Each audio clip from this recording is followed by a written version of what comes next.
ulipay, gitawag kini og future event. Future na mga panghitabo. Mga butang nga naa, wala pa pahitabo, pero nakita niyang daan.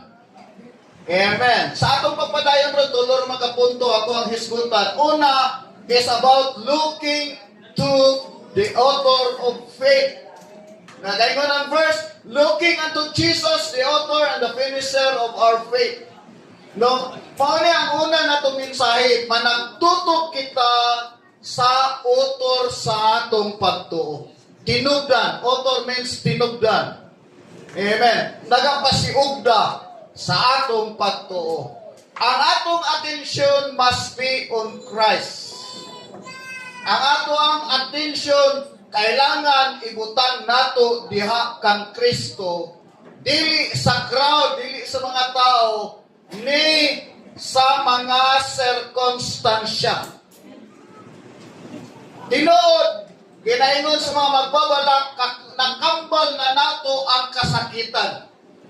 Sa dihan ng tao, ang mata hita, anak igsoon matao, kakambal niya ang problema. Nga naman, tungod kay ang mga gipangbuntis paron apil na nagbayad sa utang sa Pilipinas nga perting dakuha kada tuig nagkadako. Amen. Praise God. Pero ang mensahe nato ni kabundagon nag-encourage nga mututok ta kang Ginoong Hesus inay sa problema. Amen. Ayaw tutuki ang problema kay dili na makatabang sa imuha. Makapadawon pa inuna sa atong kinabuhi. Dili lang sa atong pangalagad, sa atong personal na kinabuhi, makapadawon ang problema. Amen. Usahay, dili ta kasimba tungod sa problema. Sulay kayong simba, mawala bang problema? Di magyapon mawala. Kuslan man di mawala, simba na lang. Amen.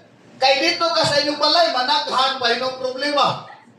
Magsikag atubag si mong bana, magsigi mo kaway. Managhan ang problema.